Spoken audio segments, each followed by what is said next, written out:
Greetings, dear ones. I'm Kryon of Magnetic Service. This is the fourth message in this precious land. And before I begin yet again, we ask permission of the ancestors for this message in this place, in this amazing alcove where the ancients lived. We've been here before, one time, and it's just as amazing now. The energy of the ancestors remains and remains through generation after generation. The ancestors will always be here. And the chief reason for that is that they would always be available for wisdom and help for those who would be in this place, who would walk the land, and that includes the visitors. For it's time to share the wisdom of the ancients, learned right here, with those who would consider them from modern culture, who need to know so much that no one has ever told them. And so we ask permission of these ancestors at this point for what we are going to give and the message, which is just a little different yet again. Dear ones, you may be aware, especially here, of the four sacred directions. And it plays very significantly to this culture and how they approach spirit. And they're not alone. For there are cultures all over the planet who will honor the four sacred directions before they will do anything else. I'm going to do something we have done in other places like this. The four directions have names. And they are the names, supposedly, of the compass. Now, if I were to follow the protocol of the culture here, I would honor them in a certain order, and I'm not going to do that. And the reason is we're going to honor them in a very unique way, and it would be different every single time. If I sat here tomorrow, it would be different then. It's like this. The wind blows not necessarily from one sacred direction. And if the wind blows from a certain direction, the one who is tuned in to the land would understand what's coming, or what that means, or if a season is changing too abruptly, or if there is weather shifting that is unusual. It has to do with water, it has to do with hunting, it has to do with all of the things that you would have to survive. If the wind blows another direction, it's the same. And you never know which direction the wind will come from or go toward. And so what I am saying in this parable is that at this moment the wind is blowing from one sacred direction, and so it's going to change the order that we will speak of the directions. It's the wind of the day. And in this, I'll also say we're not going to honor the directions, but instead do something we've done before. We're going to take the first initials of the letters of the directions in English, and in this moment, assign meanings to them for teaching. So let us speak first and honor the East. And today, the East, starting with the letter E, is going to stand for enlightenment. Now, what would I have to speak of regarding enlightenment is such a common name and word and meaning And there are so many old souls listening right now who would say, yes, I understand what that means. So I'm going to redefine it. Enlightenment today is going to be any single human being who sits there and knows that they don't know everything. Because what comes next that they don't know becomes a light that shines upon something that they didn't know. Therefore, an enlightened human being could be anywhere at any time, and it doesn't necessarily have to do with spirituality or culture. Any single human who says, I know what I have been told, and I know my traditions, and I know the ancients, and I know my parents, and I know my church, but I am open for something newer and grander because the times are changing and the wind is blowing from another direction. We have said this before. The Creator is the Creator and never changes. The earth is the earth and never changes. But what does change is the relationship of the human being to all of that. Therefore, as much as you think you know, or even that which your ancestors have told you, there may be more. For as your consciousness starts to raise, the earth may show you more than it's even shown the ancestors. As your consciousness starts to raise, the Creator, the veil, the angelic realm, whatever you wish to call it, may very well show you more than you had before. And so it's the allowance of that that creates an enlightened human being. To show you how practical this is, and the fact that it's not necessarily allied to belief systems, imagine the difference between an enlightened and unenlightened physicist. Now, the physicist who is unenlightened is the one who says, I believe everything that has been discovered is accurate and true, and the laws of physics are static, and they don't move, and this is the way the universe works, and I can prove it over and over and over, and have done so all my life.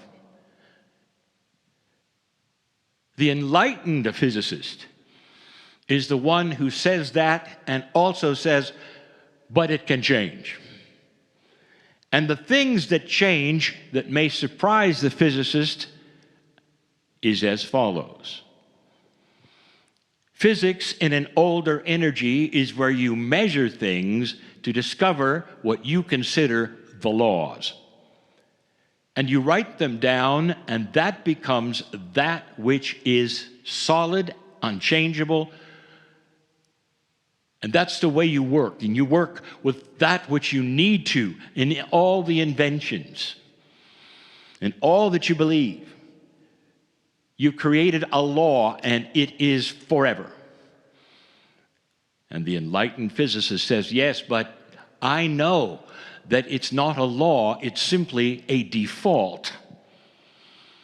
In other words, when you don't change anything, that's what you get. To the physicist who might be listening, if you're going to measure the things that Newton has measured, that you believe that he has given you, that you have used for so long, you can start to look at the elements of the formulas of physics, especially that of gravity. And you have things called mass and density. And you look at those and you say, if this is this, and this will be this, and that will weigh this and that, what if any of those were variable? What if you could change mass? You have a marble on a table and you know all about it because you know how much it weighs, where it is, how fast it will fall, and how it will move. And you write it down and you move on. Meanwhile, the marble is sitting there and saying, yes, but what if you changed my mass? I might not weigh as much. I might not then do what you think. What if all the laws were only defaults, just waiting for you to change some of the parameters? That is an enlightened physicist who says, I don't know what I don't know, but nothing is forever. There is no law which is unchangeable. And when you plug this into your everyday life, dear ones, you walk around and you say, I know what my mother told me and my father told me and my church told me, and I respect them and I'm using them, but I'm always open in case it gets better. I'm always open for something that is even grander, that might be new and enhance everything. Wouldn't it be spectacular if right now the earth started speaking to you in a way that it never did before?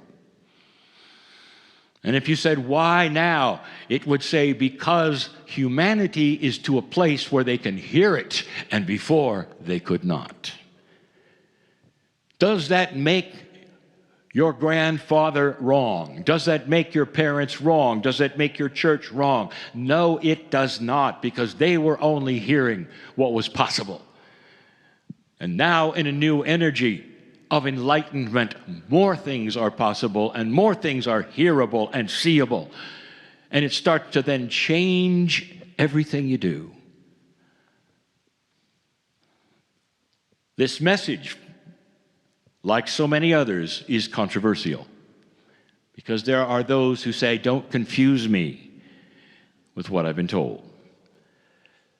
And that's the difference between enlightenment and non-enlightenment. And that is E for East. Let us go to the south and use the letter S, and it's going to be for synchronicity. Synchronicity is considered to be luck, sometimes considered chance. You're at the right place at the right time, and synchronicity will create then something special for you. Part of the new energy, even that of where the earth speaks to you differently, is expecting things that used to be chance. Now I sit here in a land where those ancestors always tried to tell you that you could control chance.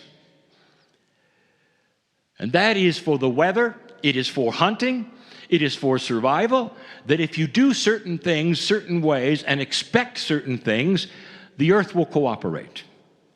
This is ancient information, and now you're relearning it on a day-by-day basis.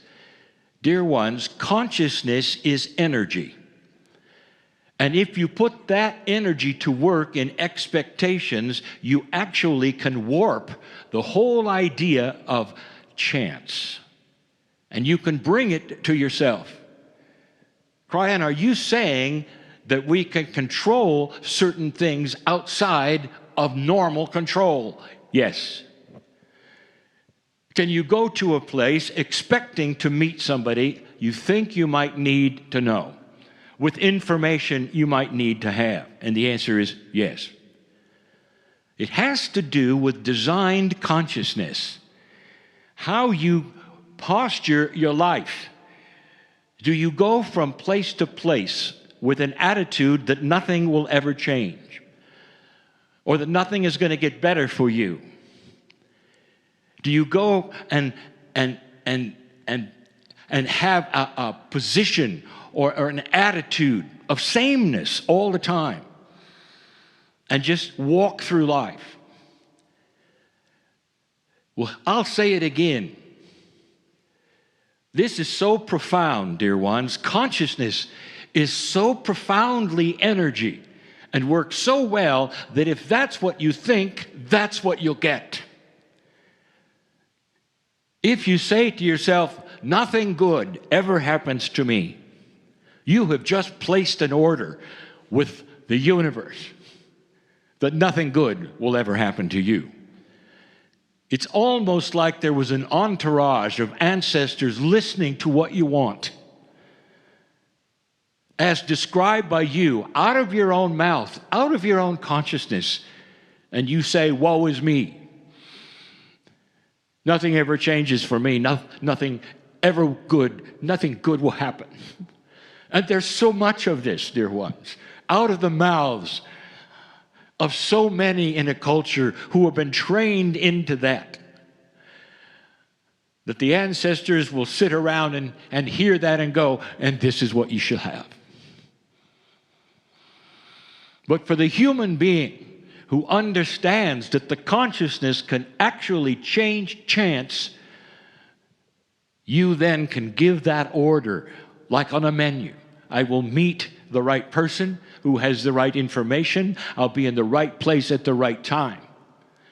And you walk from place to place expecting good things to happen, expecting that which will enhance your life.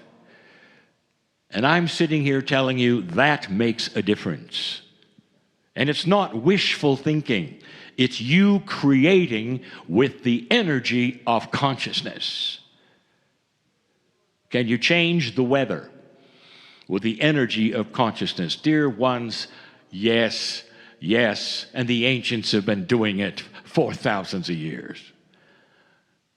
And that was S. The North is going to be the N, and I cannot help myself, it's the new human. The new human is what I have been talking about for so many years. A human being who looks nothing like the historical human being. The new human who sits and understands the energy of compassion and how it works. The new human who will be placed in so many areas of life, not just that which is spiritual. You'll find the new human emerging, believe it or not, in politics. You'll find the new human emerging, believe it or not, in corporate work. The human who starts to understand a new process of how people think and what people really are starting to want that history would say they never wanted before. The new human has one specific attribute that is so different from the older human. The older human looks at history and says it will repeat. What has happened before will happen again. It's a circle. Take a look. Don't expect anything different. The new human will understand that it does not have to repeat because there are new attributes coming and here that will then change the future and the potentials of everything. The new human gives an attribute of not hope, but of actual designed reality. The new human will understand that when new things are happening regarding consciousness, that it cannot repeat an old consciousness in the future. Therefore, what I'm telling you, the past does not count as a measurement for what is coming. And the longer you exist, the more you will see this, dear ones. And there will be always those who will be naysayers in this and say you're crazy. You've got thousands of years of humanity to look at, and you've got human nature to look at, and you're launching out as though it didn't matter or it didn't work that way. The new human will face off with that person and says, it doesn't work that way anymore. It's coming. Some of you already see it in some of the things that are happening on the planet. The last sacred direction that we wish to talk about is west. You see, they're not in the correct order. West today, right now, is going to stand for women. Dear ones, do not misunderstand the words of Kryon if you're just listening to this for the first time. This has nothing to do with politics. It has nothing to do with that which you would call the rights of women. It has everything to do with common sense. And what you're going to start to see is that there will be an acknowledgement that women do something better than men. And the first is giving birth. Add on to that what they do after they give birth. They train their children. They have compassion. They have patience. As a child in trouble, who's the one you ran to? It was your mom. The women carry the equipment mentally and consciously to be spiritual guides of this planet. They have the highest intuition factor of either gender. And that will then allow them to have the shamanic energy that you need to guide you into the future. Right now, dear ones, there are many belief systems on this planet that are male heavy. And I will tell you, they cannot remain that way. They'll dwindle. And if they're listening right now, I'll tell you it has nothing to do with politics or war or anything. It has to do with your young people who will not agree. What happens to a culture when your young people look at it and say, "Not for me," and leave? And the answer is, it starts to dwindle, and everything precious to you will start to leave because no one will be interested. Indeed, you're going to start seeing this revelation in certain belief systems where men only in the past have had leadership, and now women are starting to have it as well. And when they both have it, it'll be obvious who does a better job. And slowly, you will see the feminine, like the mother, is the one you're going to want to turn to for spiritual advice. As strong as the men are, the women can do it better. And dear ones, this has been the way of it in ancient times, and is starting to return today. And so as the wind blows in this moment, as I sit in this chair with my partner, these are the attributes that I wanted to talk about that just happen to honor the four sacred directions. And so it is.